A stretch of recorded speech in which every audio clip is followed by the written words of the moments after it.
ओम तव कथामृतम तप्त जीवनम कविभिरीडितं कल्मषापहं श्रवणमंगलम श्रीमदाततं भुवि गृह्णन्ति ये भूरिदा जनाः।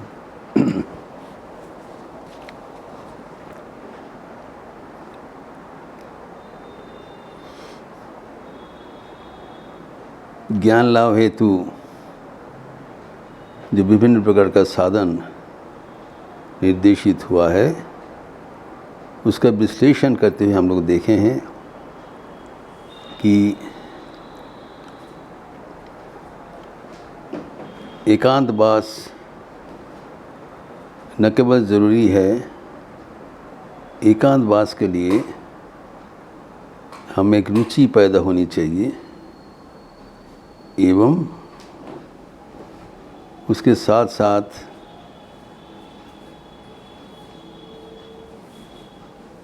जो अवान्तर विषय है, सांसारिक विषय, इसमें चर्चा करने में अरुचि होना चाहिए, दोनों ही चाहिए।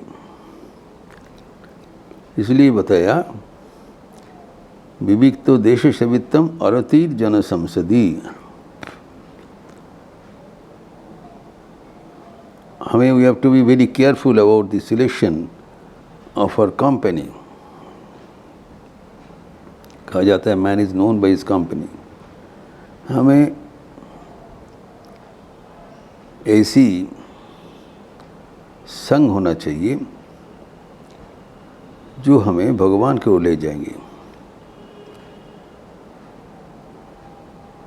जो हमें संसार के प्रसंग में भगवान से दूर कर देते हैं, वो वर्जनीय है। लेकिन उसके लिए एक चर्चा होनी चाहिए, एक रुचि होनी चाहिए। रुचि नहीं होने से हमें सत्संग करना चाहिए ताकि रुचि पैदा हो जाए, एवं सत्संग नहीं मिलने से सत्कर्म करना चाहिए। एक के बाद एक अनेक उपाय, अल्टरनेटिव उपाय हम लोग चर्चा किए हैं। आखिर का बात है कि ना भी उपाय है ना, कोई भी उपाय अवलंबन करते हुए हमारे मन को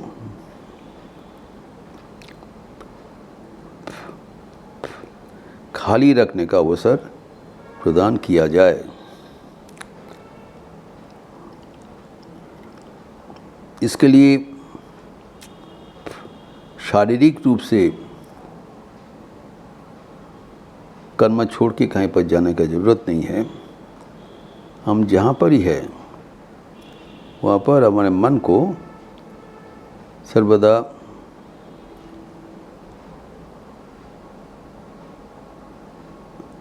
प्रोटेक्ट करके रखना चाहिए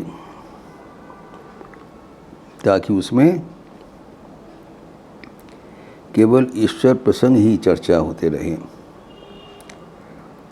the mind should be kept, संरक्षित होना चाहिए, वेरी मच प्रोटेक्टेड। एवं उसके लिए एकांतवास का, निर्जनवास का बोला है। अभी प्रश्न होता है कि जब मन विषय से हट गया, संसार से हट गया एवं एकांत में रहें, तब मन में खतरा है, क्योंकि मन को अकेले छोड़ देने से मन स्वाभाविक रूप से विषय अभिमुखी चले जाएंगे। श्री माँ शारदा देवी कहते हैं,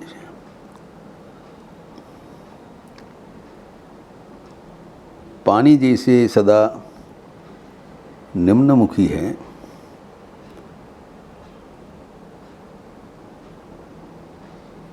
लेकिन वो पानी को, निम्नमुखी पानी को ईश्वर कृपा की ताप से उत्तप्त करने से वही पानी बाष्प होकर ऊपर चले जाते हैं, ऊर्ध्वमुखी हो जाते हैं। छोड़ देने से निम्नमुखी होगा। वैसे ही मन सदैव विषयमुखी है, नेचर ऑफ द माइंड। तो वही मन को ऊर्ध्वमुखी करने के लिए हमें ईश्वर चर्चा होना चाहिए। इसीलिए परवर्ती साधन 19तम साधन में बताया, विविक्त देशी सदितम हरति जन संसदि के बाद 13 अध्याय की 11वां श्लोक में बताया, अध्यात्म ज्ञान नित्यत्वम तत्व ज्ञानार्थ दर्शनम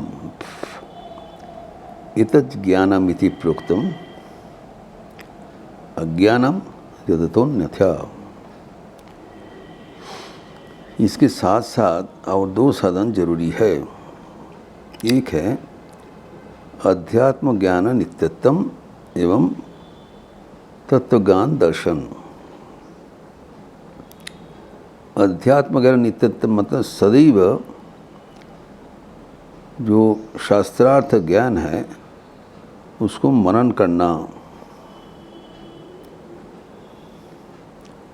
शास्त्र में कहा गया श्रवण मनन निधिध्यासन। मनन करने के लिए मन का प्रस्तुति होना चाहिए। किस मन से मनन करेंगे, ये प्रस्तुति के बारे में इतना तक बताया। अब ये प्रस्तुति बोल रहा हो जाने के बाद क्या करना है कि तत्व ज्ञानार्थ दर्शनम, हमारे जो अध्यात्म ज्ञान नित्यत्वम, हमारे जितने अध्यात्म ज्ञान शास्त्र है, जो हमें शास्त्र, हम लोग शास्त्र कहते हैं स्क्रिप्चर्स, उनके एक ही लक्ष्य है, मन को परमात्मा तत्व के अभिमुखी करना, और उन कोई उद्देश्य नहीं है। The entire scriptures are one pointed to make our mind oriented towards God. तो पहले अध्यात्म तत्व अच्छी तरह से पठन पाठन चर्चा करते हुए मन में तय कर लेना जरूरी है कि ईश्वरी हमारे एकमात्र आराध्य वस्तु है। पहले ये निश्चय करना जरूरी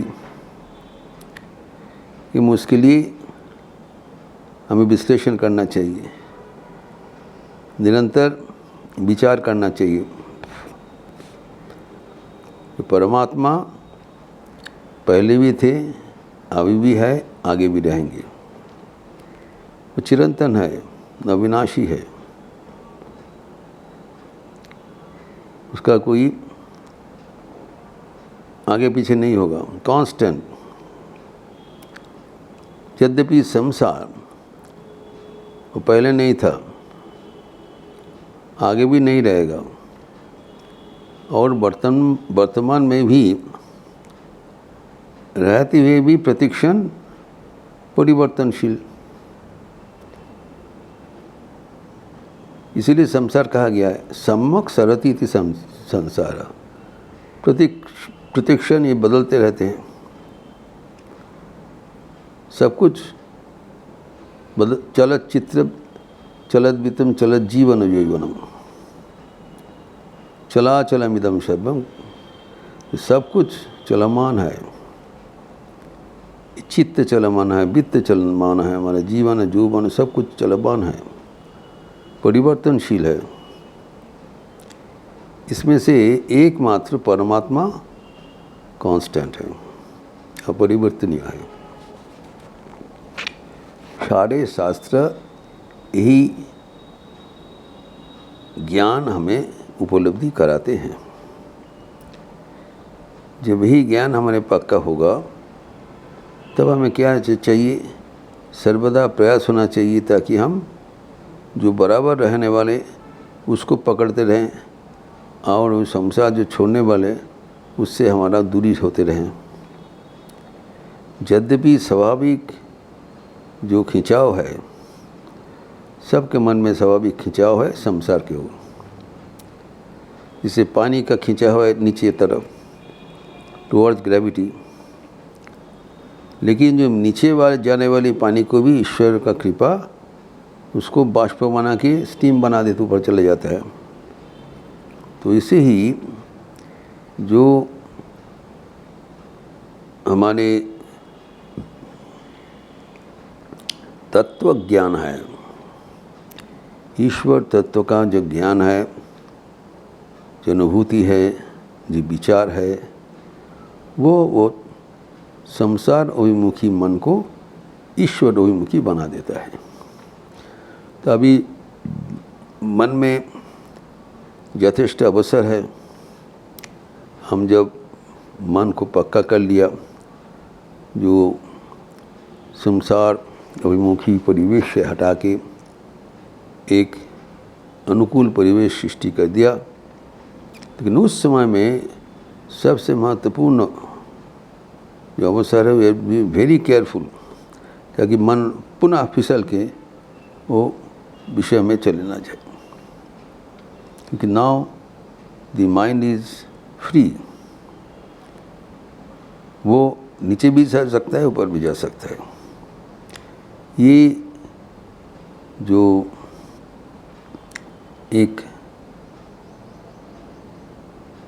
जो संक्रांत, ये संधि क्षण में जो नीचे ऊपर जाने वाला क्षण में, इसको मन को सदैव ऊपर में प्ररोचित करने के लिए एकमात्र उपाय है आत्मज्ञान।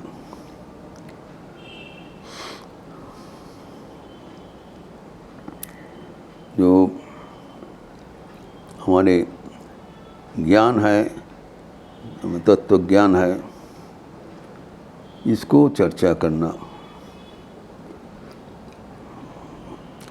इसको चर्चा करने से, इसका विचार करने से, इसको सुनने से, विश्लेषण करने से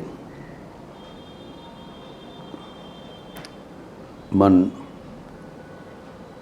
फिर नीचे नहीं जाएगा, मन अपने भर पर आ जाएगा।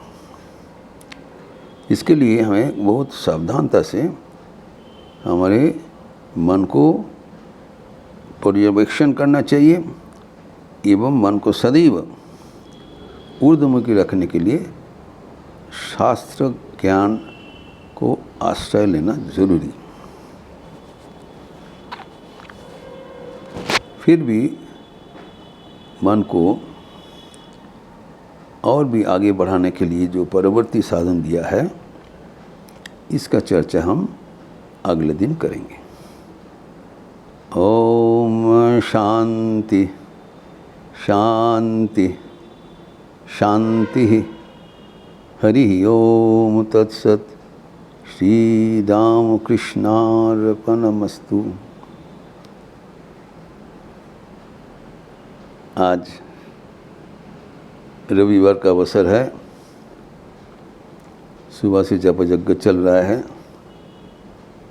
आप लोग अपना निर्दिष्ट समय पर ज़रूर भगवान का स्मरण मनन आराधना करते हुए ये विश्वव्यापी नाम यज्ञ में शामिल होंगे।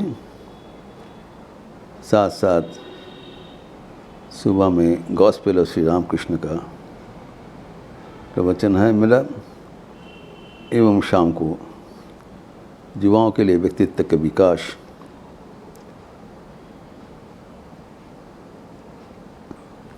लेक्चर्स फ्रॉम कलम्बू टू अल्मोड़ा का पाठ एवं निर्देशित ध्यान युवाओं के लिए। आज शाम को एक विशेष कार्यक्रम है। रामकृष्ण मिशन के 157वां प्रतिष्ठा की वर्षगांठ जो 1 मई 2025 को किए थे, उसी अनुष्ठान को आगे बढ़ाते हुए आज एक विशेष सांस्कृतिक कार्यक्रम है, जहाँ पर संगीत मिलन के प्रतिष्ठापक परिचालक श्री मिलन देवनाथ की देखभाल में उनकी रचित भजन कतिपय नवीन कलाकार प्रस्तुत करेंगे। तबले में संगत करेंगे श्री सुमित मल्लिक, हारमोनियम में श्रवण, मिलन देवनाथ भी रहेंगे। एक सुंदर एक सांस्कृतिक कार्यक्रम है। शाम को संध्या रथ के पुराण 7:30 से 9 बजे तक। यद्यपि ये YouTube चैनल में दिखाएंगे, लेकिन इसमें आपका योगदान स्वागत है। अच्छे रहिए, स्वस्थ रहिए, आनंद में रहिए। नमस्कार।